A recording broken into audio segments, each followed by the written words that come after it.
Hi everyone, I'm recording this video to cover lecture 13, unemployment and inflation.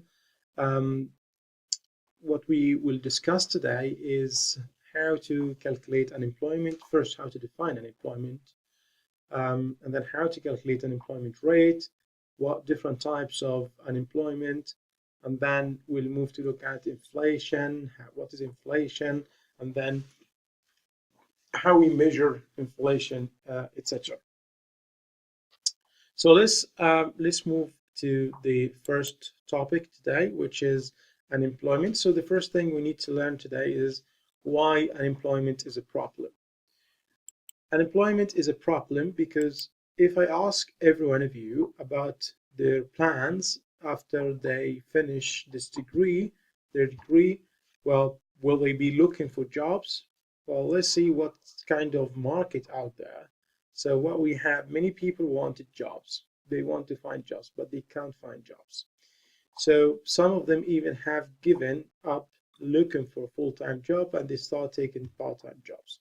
So what is happening here is that the economy creates jobs, but however, the population has grown faster than the number of jobs, and that's why unemployment happens. So unemployment is a problem. Unemployment is a problem because it results in a loss of income and production, and the main problem here is that human capital is the most resource that is available for any nation. Unemployment is just cause a waste of that resource. So it's a loss of income for the unemployed person, and if the government will have a benefit system, this is going to be loss in government resources, and if we add to this different social problems that are created by unemployment, then we will realize how problematic this problem is. So how unemployment is a problem. So let's now think of how to measure unemployment rate. Before we start learning how to measure unemployment rate, how to calculate the unemployment rate, we need first to look at how we could divide the population into different groups. So first of all, we have the whole population. We will divide the population into two groups: working age population and people who are outside the working age population. So if we say the working age population from let's say 15 to 65, then people who are younger than 16 years old, those are outside the working age population. They are too young to work.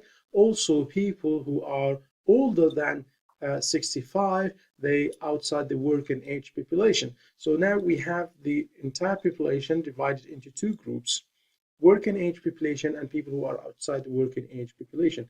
When we look at the working age population, not everyone in this group will be working, because we could divide this into two groups. So one group, which is the labor force, so those who are economically active, looking for jobs, etc., and those who are economically inactive, so they're not looking for jobs. So for any reason, they could be in jail, in hospital, or in any institutions, or simply they're not looking for a job.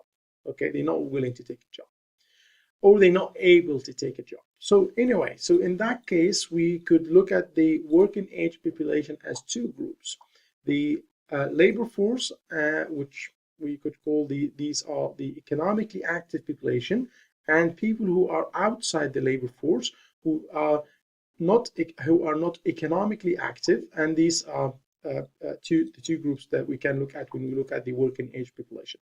Within the labor force, we will have those who were successful in finding and securing a job, and those who cannot find a job. So those who are looking for a job, so the actively looking for a job, they are able to take a job, but they cannot find a job. So this group is the unemployed workers. So this is part of the labor force. So now if we want to look at this in and looking at this graph, you'll see that's the whole population, and the whole population could be divided to two groups: working age population and people outside the working age population. When you look at the working age population, you will have the labor force and people are not in the labor force. So people who are economically active, looking for jobs, able to take jobs, and those who are either not looking for a job or cannot take a job for any reason, and that those will call them the not in labor force. So these are the group are not in the labor force, or they are called economically inactive population. So they're not looking for jobs. So within the labor force, we have the employed group. So people who are employed, people who are in job already, and people in jobs already, and people who are not. So they're looking for a job, they are trying to find a job, they are able and ready to take a job, but they cannot find a job. So let's now look at different indicators, like given this or keeping this in mind, the way we divide in the population into different group. Let's look at how labor economists look at the measure the performance of labor markets. They look at the three main labor market indicators, and these are the unemployment rate, employment to population ratio, and the labor force participation rate. So what we're gonna do now, we're gonna look at each one of those and see how they are calculated. So if we look at the first one, the unemployment rate. So the unemployment rate is the percentage of the labor force that is unemployed. So you see, when we look at the, or when we calculate the unemployment rate, we're not looking at the entire population, we're looking at the labor force. So remember, the population divided into two groups: working age population and people outside the working age population. The working age population, we have the labor force and people outside the labor force, and within the labor force we have unemployed people and employed people. So the unemployment rate is based on the labor force. So that's those who are economically active. So that's the economically active population. They're looking for jobs, they're able to take jobs, they actively looking for a job. So the number of unemployed people, or the percentage of the labor force that is unemployed, this is the unemployment rate. How we calculate this? We find the number of unemployed people divided by the labor force times 100. This will give us the unemployment rate. For example, here in June 2014, the US labor force was 156 million, and this is the number of the people in the labor force, and we had 9.7 million were unemployed. Then to calculate the unemployment rate, simply divide 9.7 by 156 times 100. This will give us 6.2, and that's the unemployment rate in the US in June 2014.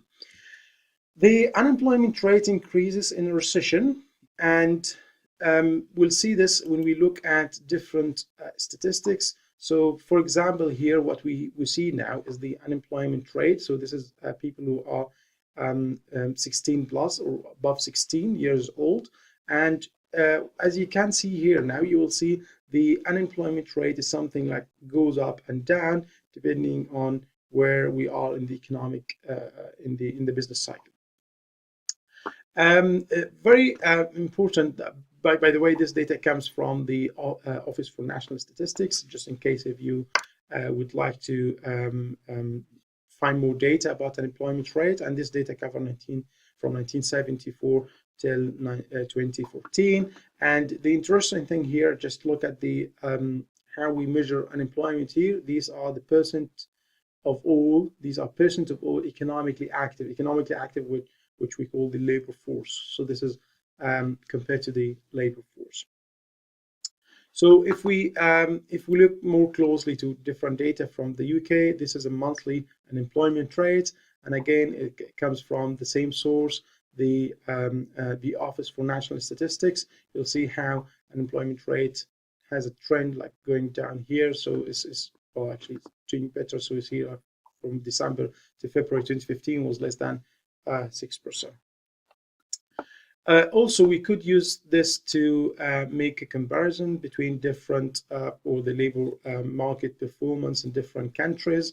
So this, for example, compare the unemployment rate in the UK with the average of the EU and the United States. You will see that the UK is doing much better in terms of the unemployment rate till 2015 compared to the average of the EU of Europe, very close to the unemployment rate in the US. So we could use the employment rate to see how the economy is performing or is creating jobs or providing jobs to citizens. Again, as I said before, this is something related to the business cycle where we are. So this is the unemployment rate for the US. This is it goes up when we have a recession and then down and then well, so in good time unemployment rate is low and here you see very high when at the time of the financial crisis 2008 and 2009 and so on. So that's the main idea. So we know now, we hopefully know now how we calculate the unemployment rate and how we could use this to make some comparisons between the performance of labor markets in different countries. So we move now to the second labor market indicator we are interested in, which is the employment to population ratio. So first, remember, the first one was the unemployment rate, and we compare the number of people who are unemployed divided by the labor force. The number of people in the labor force times 100, that will give us the unemployment rate. Regarding the employment to population ratio is the percentage of working age population who have jobs. So when we look at those who get jobs, those who have jobs compared to the working age population, so here we divide by the working age population, not the labor force, and times 100. So, and again, this is an example here about the US June 2014. If the employment was 146.3 million and the working age population at that time was 248 million, then it's very straightforward. You could just divide the number of people employed divided by the number of people in the working age population, and then times 100. This will give us the employment to population ratio 59% in the US. The third labor market indicator we're looking at, we're interested in, is the labor force participation rate. So the labor force participation rate is the percentage of the working age population who are members of the labor force. So that basically you divide the labor force, so the number of people who fall in the labor force category or group, divided by those who are in the number of those who are in the working age population times 100. This will give us the labor force participation rate. So these are the three measures or the three indicators we are interested in when you look at the labor market performance. This is an example of the last two indicators in the US. This is the employment to population ratio, and this is the labor force participation rate. Okay, so this is the first part in the lecture related to the unemployment. So what is unemployment?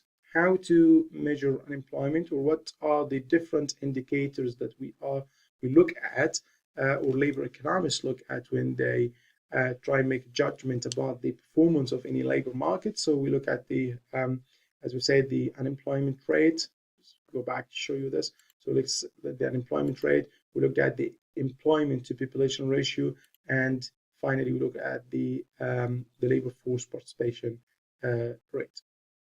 So now we move to the second point, which is the different types of unemployment. We have three types of unemployment: fractional unemployment, structural unemployment, and cyclical unemployment. Let's go and see what more details about which each one of those. So with the fractional unemployment is something related to the dynamic nature of any labor market. So people leave jobs and move between jobs. So the time they leave a job and move, join another job or find another job or take another job, this time in between, this is the fractional unemployment. So unemployment here arises from normal labor market turnover.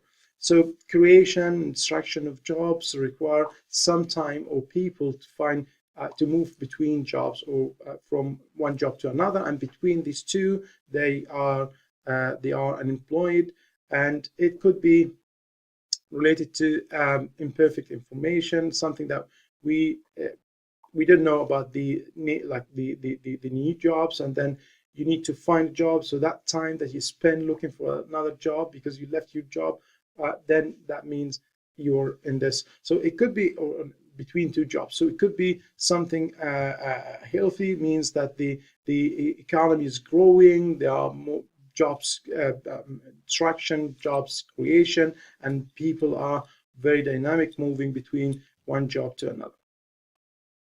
So that's the first type of unemployment. The second type of unemployment here is the structural unemployment, and this is a situation where we have we have job opportunities, but these job opportunities require some skills that people who are looking for jobs don't have these skills. So this is kind of mismatch between the skills people have and the job opportunities that are available. So I mean, in this situation, well, workers will need to receive training or get education or whatever, then that will last longer compared to fractional employment. It's not just moving between from one job to another. It's the process in between where you will need to have or to receive some training first. So you've got the required or the right skills for the new job before taking that job. So that's why we say it lasts longer compared to the fractional unemployment. So basically, the main point here, you're not just moving from one job to another. There's something in between here because you don't have the skills required for the new job. So you will have to receive training first and then go to the and then take that job, which means this is the source or this is the nature of structural unemployment. This is compared to the when we compare these two to the cyclical unemployment. The cyclical unemployment is a bit different because it's related to the case when or the situation when the economy is performing or is below the its full capacity. So there's something related to demand here. So we've got a time of recession, and businesses are not creating jobs, are not employing people, and are not hiring workers, and etc. So something related to the business cycle. So when it is bad time for the economy, when it is a recession time, then people lose their jobs. There's no more jobs created, or the jobs that created at that point is are very few jobs. They're not enough to hire those people or to absorb the supply from other workers. So in that case, it's just related to the cycle. When the economy recover, then we'll see that how cyclical unemployment will decrease until we come to the point where we have full employment. At full employment level, the cyclical unemployment will be zero. And as you'll see now, this will take us to one of the important concepts when we study the unemployment, which is the natural unemployment rate. So as I said, with cyclical unemployment, this is recession time, bad time for the economy. So we have three types of unemployment.